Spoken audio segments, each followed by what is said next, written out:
Mari kita baca. Gone with the Wind, lalu bersama angin, Margaret Mitchell. Bagian pertama, bab 1. Scarlett O'Hara tidak cantik, tapi kaum pria jarang menyadarinya, apalagi bila sudah terjerat oleh pesonanya. Seperti yang terjadi pada si kembar Tarleton. Wajah Scarlett merupakan perpaduan kontras antara garis-garis kasar dan halus yang diwarisi dari ibunya, seorang wanita bangsawan keturunan Prancis, serta ayahnya, pria Irlandia berkulit kemerahan. Wajah itu memang memikat, dagunya lancip dan rahangnya persegi. Matanya berwarna hijau pucat tanpa sentuhan warna lain, sedangkan bulu matanya hitam dan lentik. Di atas bulu mata itu sepasang alisnya yang hitam dan tebal agak mencuat ke atas, membentuk garis mencolok pada kulitnya yang putih. Kulit seperti itu sangat didambakan oleh wanita di daerah selatan ini, dan mereka senantiasa melindunginya dengan topi kerudung, cadar, dan sarung tangan agar tidak terkena sengatan matahari Georgia yang panas.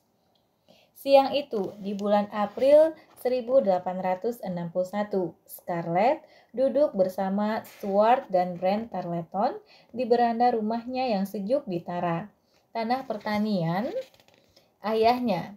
Ia nampak cantik, gaun barunya yang berwarna hijau dan terbuat dari bahan muslin berbunga-bunga, terhampar lebar menutupi lingkaran penyangganya. Gaun itu sangat serasi dengan sandal hijau tanpa tumit yang dikenakannya.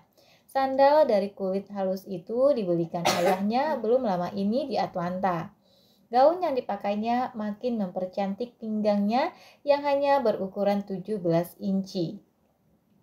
Pinggang paling ramping di 3 kota, dan di balik korset ketatnya nampak payudaranya yang cukup random untuk seorang gadis berusia 16 tahun.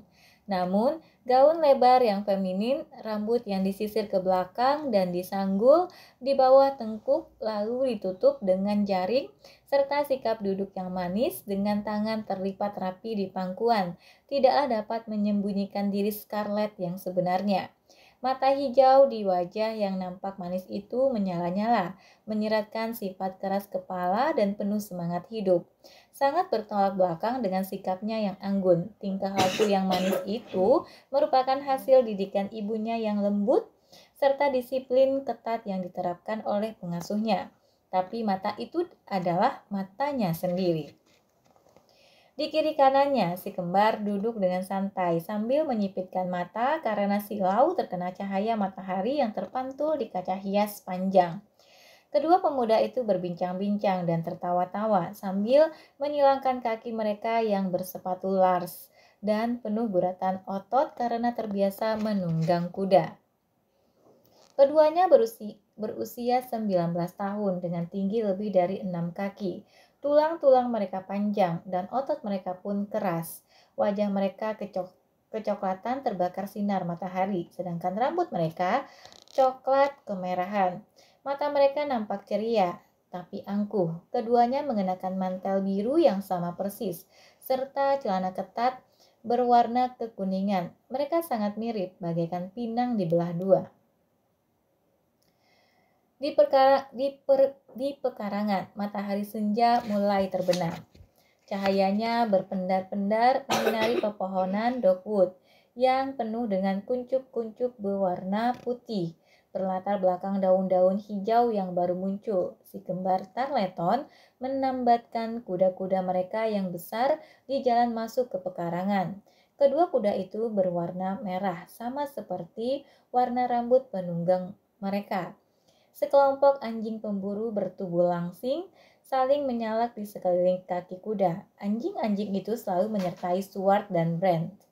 Kemanapun mereka pergi, agak jauh dari kaki kedua pemuda itu berbaring seekor anjing berbintik-bintik hitam. Moncongnya ditempelkan di bintik-bintik hitam.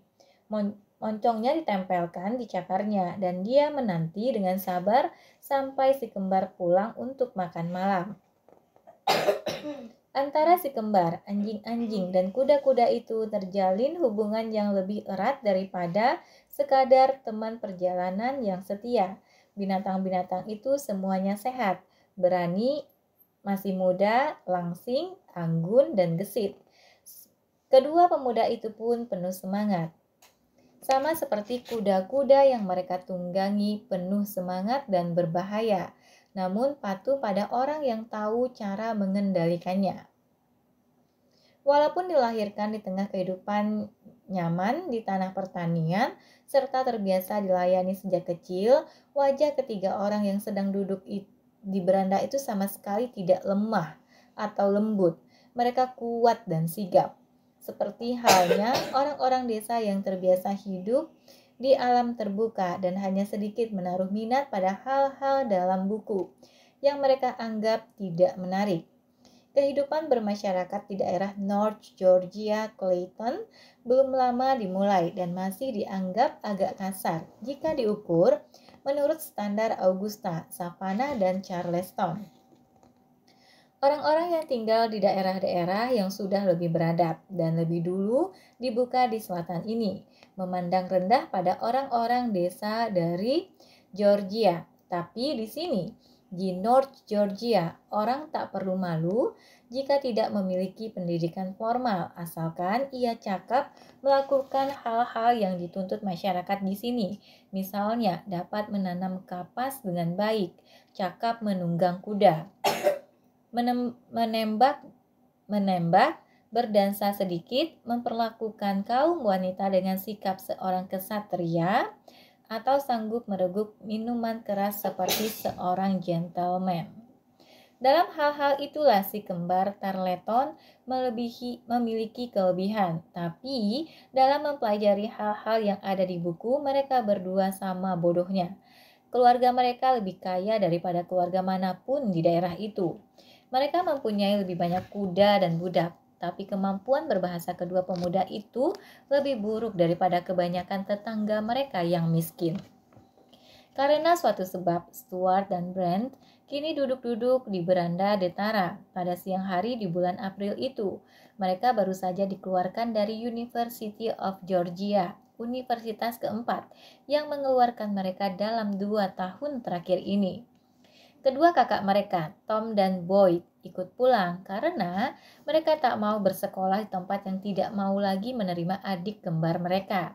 Stuart dan Brent menganggap hal itu lucu. Scarlett, yang juga malas membaca buku lagi sejak keluar dari Fayetteville Female Academy tahun lalu, juga menganggap hal itu lucu. Aku tahu kalian berdua memang tidak peduli dikeluarkan, katanya. Tom pun demikian, tapi bagaimana dengan Boyd? Bukankah dia sudah bertekad ingin sekolah?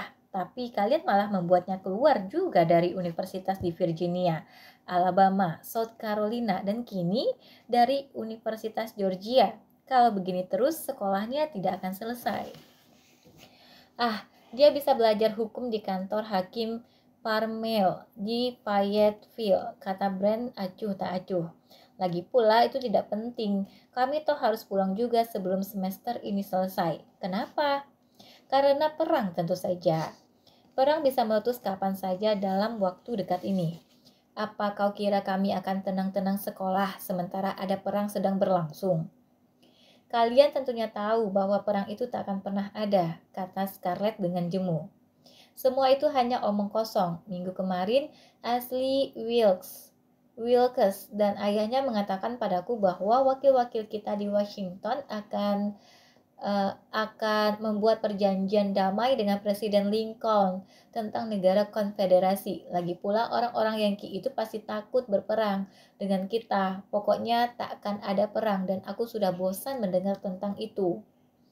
Tidak ada perang, seru si kembar dengan marah, seolah mereka sudah ditipu.